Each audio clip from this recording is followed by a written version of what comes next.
Agora eu vou começar então a passar as perguntas para o Joe Salerno, que está aqui, se ele tiver. If you have some problem with the translator, let me know. A primeira pergunta é do Cristiano Chioca, ele quer saber como é a aceitação nos dias de hoje, nas universidades americanas, dos trabalhos de Mrs e Rothbard.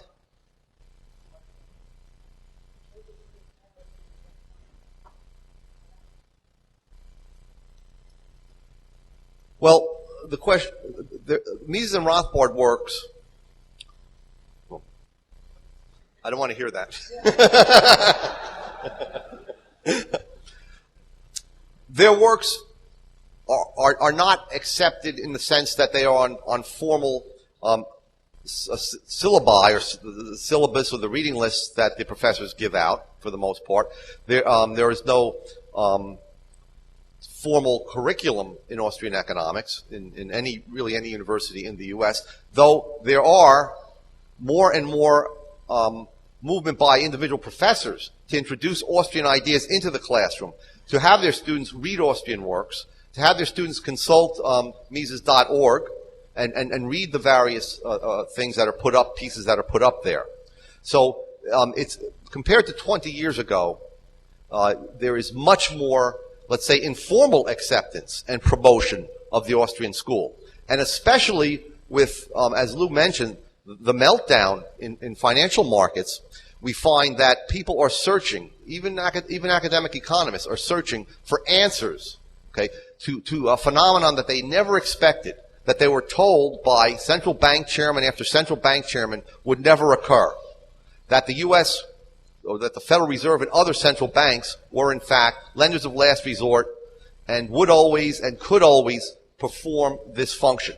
But now that that function more or less disappeared and had to be replaced by really nationalization of the financial industry to stop the meltdown, or at least to postpone it, as I said, people are looking for answers. And they're looking to Mises and Rothbard. I might mention that very recently, an eminent economist from UCLA, a very prestigious university in the United States, used Rothbard's work in talking about the Great Depression. That is, in explaining the length and depth of the Depression and unemployment during the Great Depression. And this article appeared in the Journal of Economic Theory, one of the most highly ranked journals in the U.S. So we are moving forward on all fronts in the U.S. As usual, the universities will be the last place where Austrian ideas take hold. Okay, that's because Marxist ideas haven't fully left the university system. Vocês estão me ouvindo aqui, então? Ok. A gente tem uma pergunta do Luiz Graciano, ele quer saber o seguinte, ele gostaria de compreender as bases filosóficas da Escola Austríaca de Economia.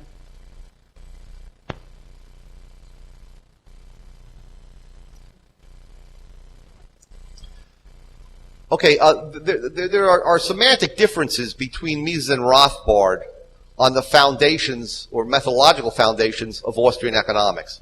But both agree, and I think most Austrian economists would agree, that the fact of human action, the fact that we all know that we use means that are scarce to us to achieve our most desired ends, that is the starting point of human action.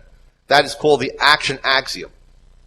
Now, Austrian economists are usually accused of not being empirical, but that is one of the most, a fact that cannot be denied by anyone. It is empirical in a very raw and very true sense. From that axiom, there are deduced many different conclusions. Now, one thing that you should keep in mind, and that is that the conclusions or the theorems of economics do not all apply to every event in the real world. So, what the economist has to do is be a good historian in the sense of looking at and positing, considering the true conditions under which action takes place. So, in the United States, we have a fractional reserve banking system. We have a lender of last resort in the form of the Federal Reserve System. Those are conditions of the real world, what Mises would call concrete conditions of action. you must integrate those into your reasoning to be able to explain the recent meltdown, for example. Okay, that is, you have to reason that there was moral hazard, that banks assumed, and other financial institutions assumed that there would be always be a bailout forthcoming if they made huge mistakes. So, to make we reason deductively, but in our chain of reasoning, we always introduce facts about the real world that are relevant to the case in hand. And that, I think, is a realistic methodology.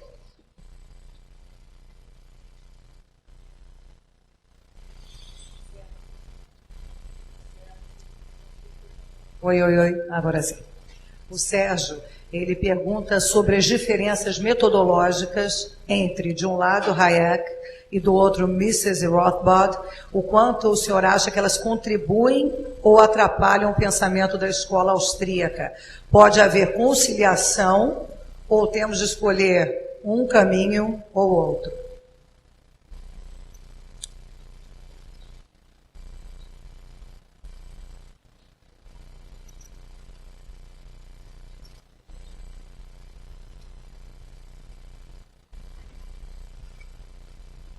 If I understand the question correctly, it asks about the disagreements between Mises and Rothbard on the one hand on methodology and Hayek on the other hand. There are differences, and they can't be denied. As Hayek grew older and developed his own system of thought, he tended to reject praxeology, or at least think it was insufficient to derive realistic economic theories. He believed that you needed, quote, a theory of learning, a theory of knowledge. Now, I disagree with that, and certainly Rothbard and Mises disagreed with that. However, I don't think those differences in methodology are as important as the similarities between Hayek on the one hand and Mises and Rothbard on the other hand. And where I think their similarities are important, and especially relevant today, is in business cycle theory, where we find Hayek developing Mises' theory. Okay. And not just developing it, but expanding it and giving it an exposition that was easier to understand in the form of structural production analysis. And then from there, Rothbard built on Hayek's structural production analysis and added new insights about the business cycle theory. One area where I do think there are relevant differences is in the socialist calculation debate, which I have written on.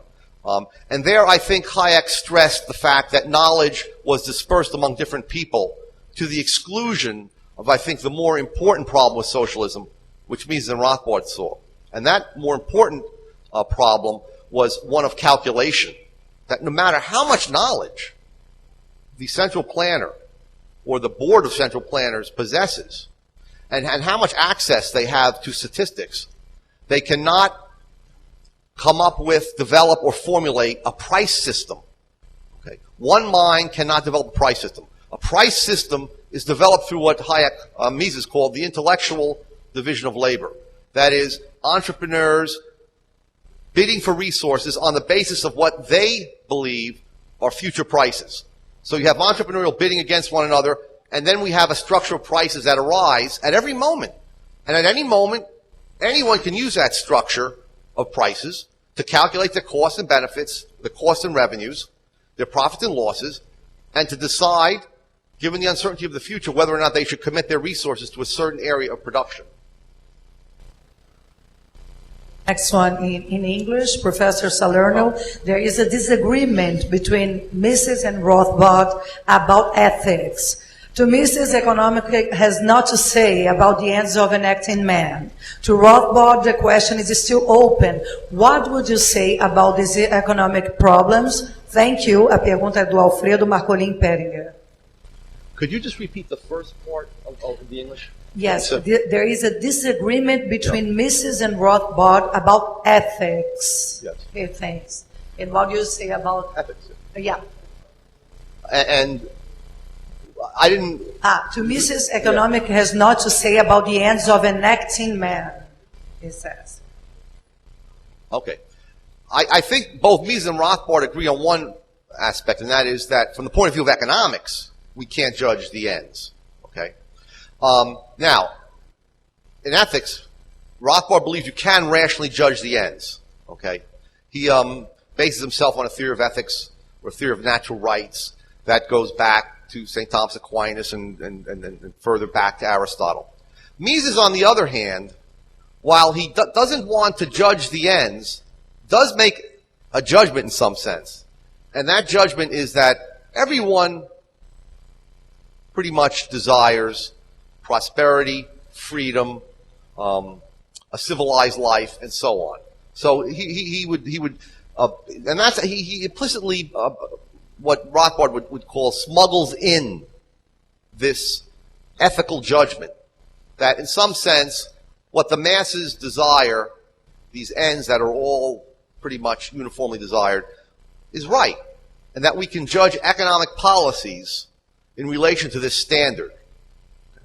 I am not a philosopher. On this question, I do stand with Rothbard. I think Mises tries to import into economics ethical judgments without making explicit ethical judgments, and I don't think that you can do that in economics.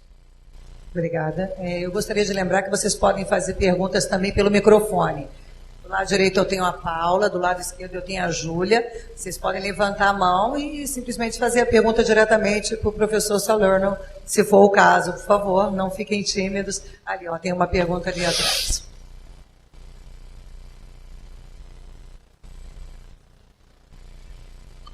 Professor Salerno, o senhor é um acadêmico. E nós sabemos como Mrs e Rothbard foram ignorados pelo mundo acadêmico, porque eles não estavam atrás do aplauso fácil. Aqui no Brasil, as universidades desconhecem a escola austríaca. A pergunta é, o que um estudante que gostaria de perseguir uma carreira acadêmica em economia austríaca deveria fazer?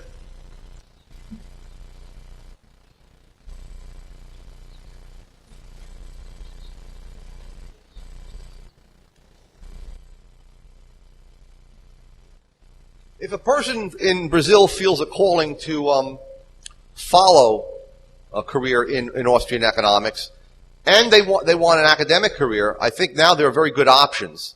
And those options are, for example, to go to Europe, where we have Jesus Huerta de Soto in Spain, and where we also have Guido Hülsmann at Angers, a French university.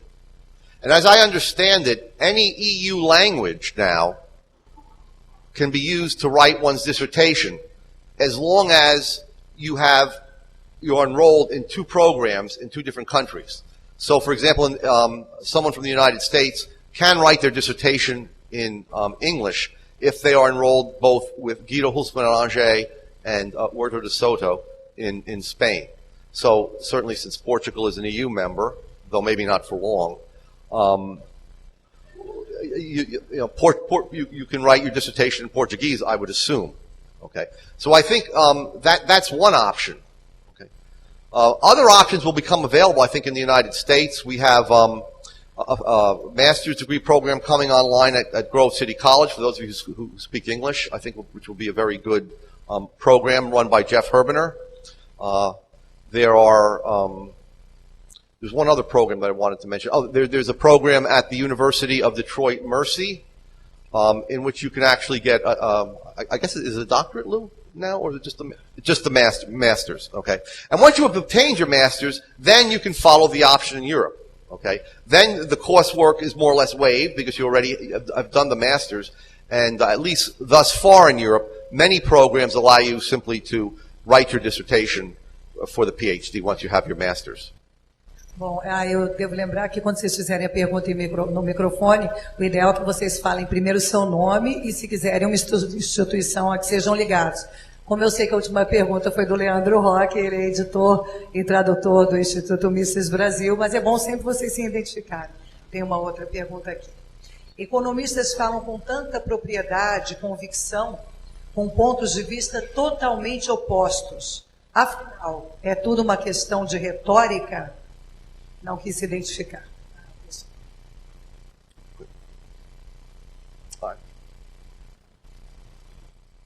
I think I just got a question that I wanted to avoid, and that is about the free banking debate among Austrian economists. I do not think it's just a question of rhetoric. I think here there is a real difference between Austrian economists. It should be faced openly and debated in a civil manner, and I think it has been. And that is whether on a free market we would have banks that held only a fraction of their depositors' funds in trust and lent the rest out, or banks would be forced to act as warehouses, or banks would, let me rephrase that, be contractually obliged to act as warehouses and to store the depositors' funds. One thing I would like to stress is that there's been a lot of debate on the ethical or legal point of difference between these two views. But what I have not seen much of, and what I think is beginning to happen now, is that we begin to analyze the economic aspects. I personally favor 100% reserves, so I'll reveal my bias there. And I think one of the problems with the free banking position is that, sure, anything that's consensual, people should be free to do. But I don't think that that position confronts the fact that all market activity is nested or is founded on contracts. And contracts have to be meaningful to be enforceable. That's one point. The second point is, let's say there are contracts that are made that allows only a fraction of reserves to be held, that both parties explicitly understand this is going to be the case. What we learned from the currency school and from Mises was that even banks that are free to compete against one another but only hold fractional reserves, they can cause booms. And these booms will inevitably result in busts, regardless of whether the boom is fueled by a central bank or it's fueled by simple inflation through lending of fractional reserve banks. So I think this may very well, from my point of view, be the weakness in the fractional reserve argument. Agora eu vou fazer a última pergunta ao professor Salerno, a pergunta do Cristiano Chioca, do Instituto Mrs. Brasil. Ele diz o seguinte: Mrs e Rothbard foram grandes system builders. O senhor vê o futuro da escola austríaca se direcionar para a especialização, para temas mais específicos, ou continuar como system builders?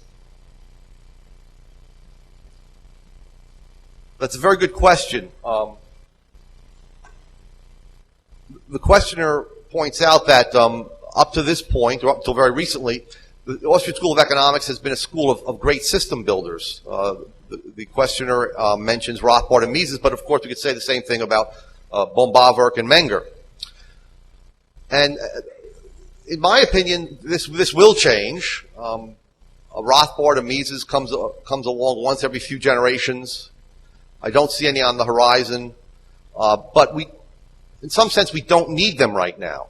Okay, I'm not saying that we couldn't use the Rothbard or Mises, but what we must do now is to really catch up with their system. In other words, fill in the system and apply it to explaining economic events in this age of interventionism. So, in answer to the questioner, I do see, with more and more people coming into Austrian economics, more specialization in the good sense. That is, you know the overall system, okay, and then you use parts of the system that are relevant to apply to the various problems in the real world that need to be solved as they come up. Okay, so specialization in that sense I welcome, and I do foresee it occurring. Thank you. Eu vou pedir aplausos para o professor Joe Salerno. Thank you so much. Thank you very much. Thanks.